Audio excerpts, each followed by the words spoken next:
warahmatullahi wabarakatuh. Selamat siang, salam jumpa dalam acara Di Sini, Di Situ. Diskusi ini, diskusi itu. Pemirsa, saat ini kemajuan teknologi telekomunikasi menjadi kebutuhan wajib bagi masyarakat Indonesia karena teknologi komunikasi dapat membantu memudahkan dalam berbanyak hal. Untuk mewujudkan layanan telekomunikasi yang baik, maka dibutuhkan kualitas jaringan telekomunikasi yang memadai baik secara kualitas dan maupun jangkauan yang luas mencakupi seluruh wilayah Indonesia. Bagaimana kondisi infrastruktur jaringan telekomunikasi di Indonesia? Untuk menjawab pertanyaan tersebut, maka telah hadir narasumber yang kompeten di bidang jaringan akses telekomunikasi di studio TV Link bersama kita dari Abja Telnas. Yang pertama yaitu Bapak Ketua Umum Abja Telnas, yaitu Bapak Tri Hartono. Selamat siang Bapak. Siang. Selamat bergabung di studio TV Link. Dan yang kedua adalah Ketua Wilayah Jabodetabek Abja Telnas, yaitu Bapak Supardi. Selamat siang Bapak. Selamat siang Ibu. Ya, terima kasih telah hadir di studio TV Link. Baik pemirsa, kita langsung saja mulai diskusi dengan tema membangun jaringan akses telekomunikasi di Indonesia bersama Abja Telnas. Kita langsung masuk ke sesi diskusi bersama narasumber kita yang pertama, yaitu Bapak Tri Hartono, Ketua Umum Abja Telnas. Bapak, mungkin beberapa dari pemirsa di rumah ada yang belum tahu apa sih Abja Telnas itu. Mungkin Bapak bisa memberikan gambaran atau memberitahu apa sih Abja Telnas itu dan apa yang melatar belakangi terbentuknya Abja Telnas. Silahkan Bapak. Baik, saya buka masker saya. Ya, terima kasih. Baik, terima kasih Ibu atas pertanyaannya. Jadi Abja Telnas itu sebuah singkatan dari nama asosiasi yang kepanjangannya adalah Asosiasi Perusahaan Jaringan Akses Telekomunikasi Nasional. Nasional karena proprietariannya seluruh negara Republik Indonesia.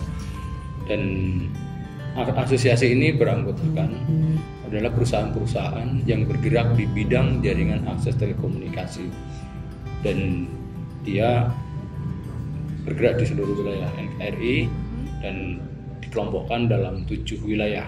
7 wilayah, yaitu mulai dari wilayah 1 Sumatera, kemudian wilayah Jabodetabek, wilayah Jawa Barat, wilayah Jawa Tengah dan DIY, wilayah Jawa Timur dan Bali Nusa Tenggara, wilayah Kalimantan, dan terakhir wilayah kawasan timur Indonesia yang sering kita sebut wilayah KTI. Itu mulai dari Sulawesi sampai ke ujung Papua. Berarti dari Sabang sampai Merauke ya Pak ya? Itu terkelompok menjadi 7 itu dan beranggotakan perusahaan-perusahaan yang bergerak di bidang jaringan akses telekomunikasi. Baik Bapak, kita lanjut ke pertanyaan yang kedua nih. Apa sih syarat dan ketentuan menjadi anggota Abja Telnas? Ada nggak sih Pak syarat-syarat khusus nih untuk menjadi anggota Abja Telnas? Baik. Syarat-syarat khusus karena ini asosiasi perusahaan yang bergerak di bidang jaringan akses telekomunikasi, tentunya dia adalah perusahaan atau badan usaha yang bergerak di bidang jaringan akses telekomunikasi. Dia sebagai kontraktor dari pemberi pekerjaan yang bergerak di telekomunikasi, dan dia setelah terdaftar sebagai anggota, dia akan direkomendasikan oleh wilayah itu untuk menjadi anggota. Secara nasional jumlah anggotanya sekarang sudah 120 lebih ya, 120 perusahaan tersebar dari Sabang sampai Merauke. Kemudian tentunya karena dia bergerak di bidang jaringan akses telekomunikasi, dia harus mempunyai sumber daya yang cukup untuk sebagai anggota asosiasi tersebut. Baik Bapak, kita hold dulu ya Pak ya untuk pertanyaan buat narasumber yang pertama. Baik pemirsa, kita lanjut ke narasumber yang kedua, yaitu Ketua Wilayah Jabodetabek Abja Telnas Bapak Supardi. Selamat siang Bapak. Selamat siang Ibu.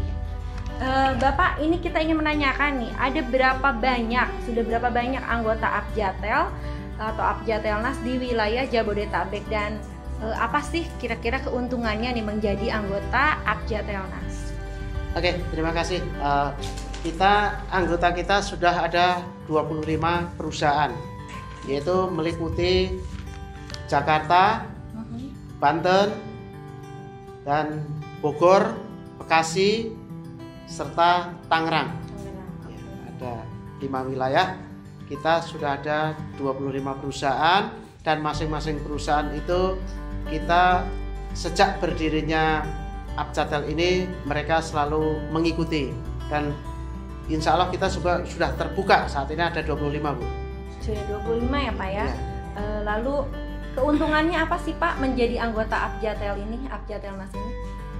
Keuntungan paling utama yaitu kita bisa mendapatkan informasi yang lebih cepat, dan diantaranya untuk mendapatkan pekerjaan-pekerjaan yang sifatnya kontrak maupun ada tender-tender, kita mendapatkan informasi lebih cepat dan kita koordinasinya lebih mudah. Oke.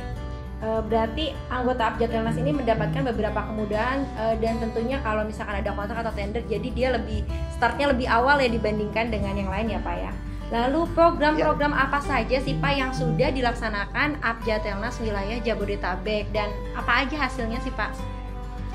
Kalau programnya yaitu kita ada beberapa program, yaitu yang seperti jangka pendek, yang jangka cepat itu kita yang pertama kita koordinasi dengan pemberi kerja, itu kita lebih intens dan kita harus melaksanakan program-programnya dari DPP, dan kita untuk kemudahan-kemudahan ini kita sudah bisa rasakan selama ini. Begitu ada tender, ada pembayaran yang tidak lancar, alhamdulillah kita bisa dapatkan informasi atau kita bisa masukan untuk pembayaran maupun informasi yang lebih awal gitu. Oke. Baik, berarti banyak sekali ya kemudahan yang didapatkan jika menjadi anggota asosiasi Abjatelnas ini ya Pak ya.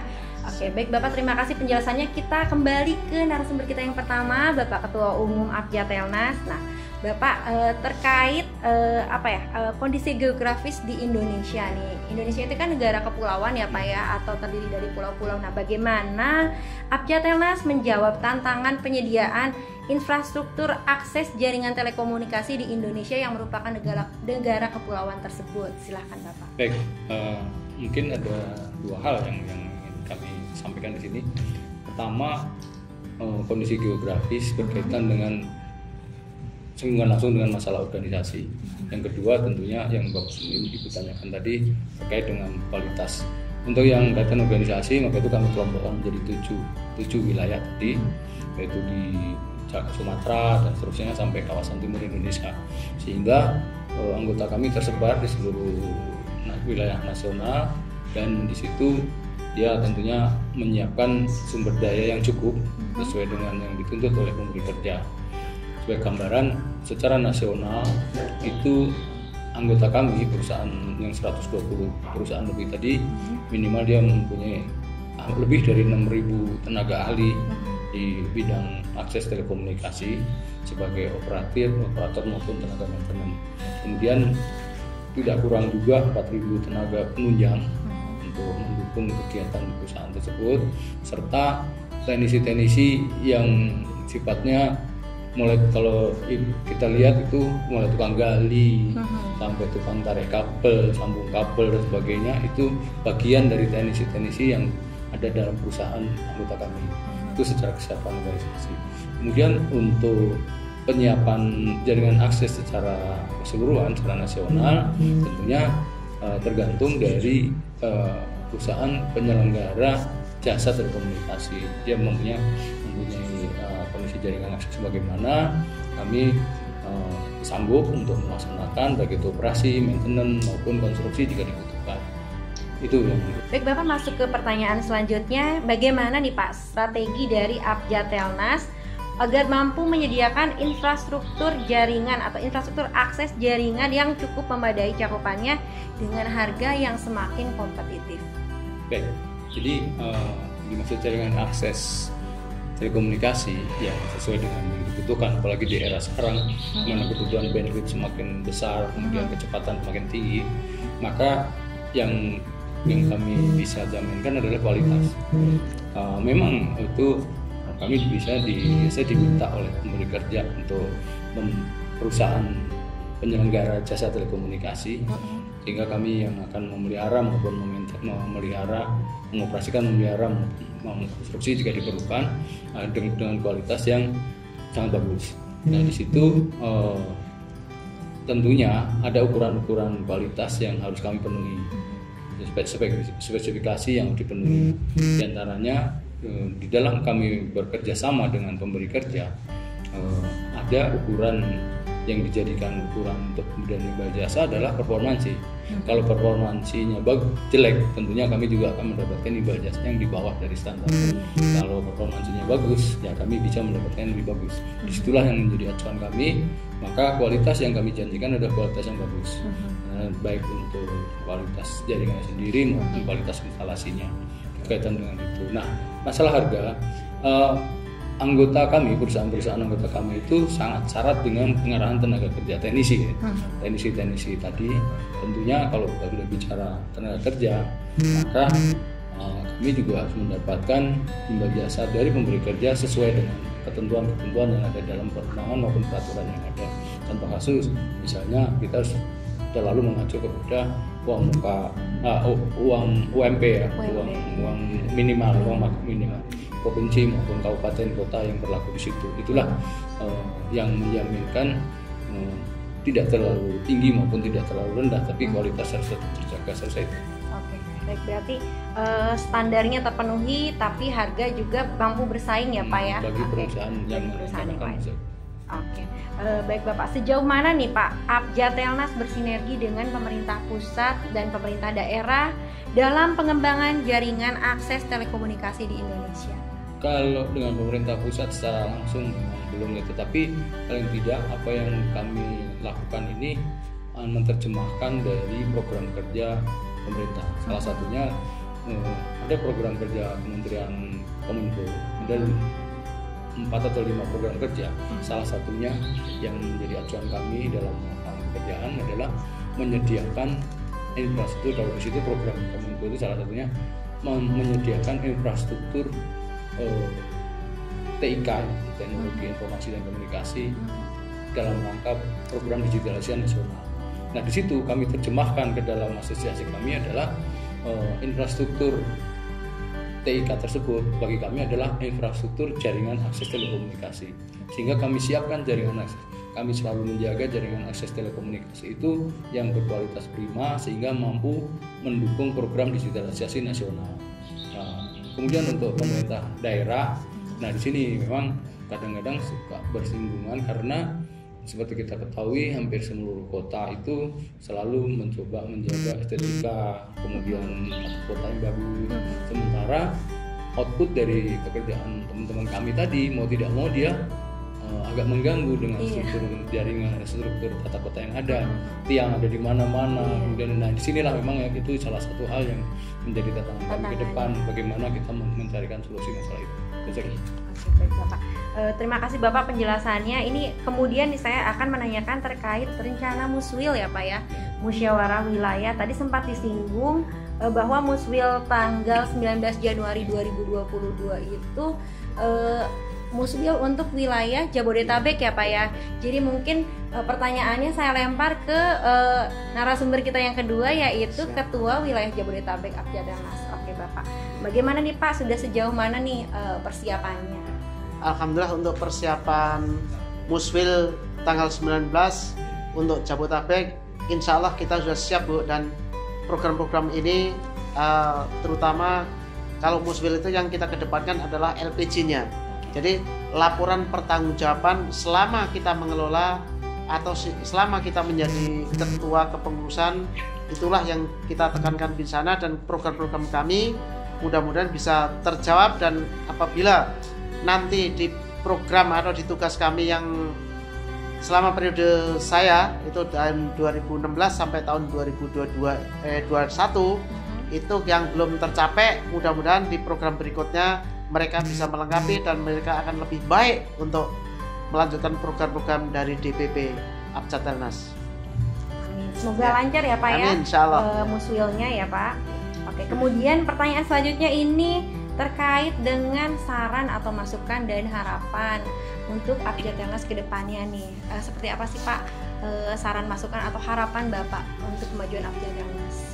Untuk saran saya yaitu pertama, mudah-mudahan Abjad-Telnas ini ke depan akan lebih baik, yaitu dengan anggota yang disiplin atau para pengusaha-pengusaha yang termasuk yang sudah masuk Abjad-Telnas Jabodetabek ini disiplin dalam arti mengelola dan bertanggung jawab atas pekerjaan-pekerjaannya. Mudah-mudahan Abjad-Telnas Jabodetabek bisa melaksanakan tugas-tugasnya, dan saran kami ke depan mudah-mudahan pengurus yang akan datang akan lebih baik daripada pengurus sebelumnya. Terima kasih. Baik Bapak, terima kasih banyak penjelasannya Bapak Ketua Umum dan Bapak Ketua Wilayah Jabodetabek Abjad-Telnas. Semoga penjelasannya dapat diterima dengan mudah oleh pemirsa di rumah, dan semoga kita dapat mengambil manfaat dari diskusi kita kali ini. Amin. Amin. Pemirsa, kemajuan teknologi telekomunikasi menjadi hal yang cukup penting dalam kehidupan keseharian masyarakat Indonesia, karena teknologi dapat membantu kita untuk melakukan banyak hal dalam keseharian kita. Untuk itu, Abjad-Telnas hadir untuk sebagai menjadikan atau memberikan solusi bagi perkembangan jaringan akses telekomunikasi di Indonesia. Baik pemirsa, terima kasih sudah menonton acara Di Sini Di Situ, diskusi ini, diskusi itu pada kesempatan kali ini. Semoga pemirsa dapat mengambil manfaat, serta semoga acara ini dapat menginspirasi. Jangan lupa pemirsa untuk menyaksikan acara Di Sini Di Situ selanjutnya dengan tema dan narasumber yang tidak kalah menariknya. Baik pemirsa, saya Lutfiana Muhta untuk Di Sini Di Situ. Sampai jumpa pada kesempatan selanjutnya. Akhir kata, wassalamualaikum warahmatullahi wabarakatuh. Tetap jaga prokes dan salam sehat.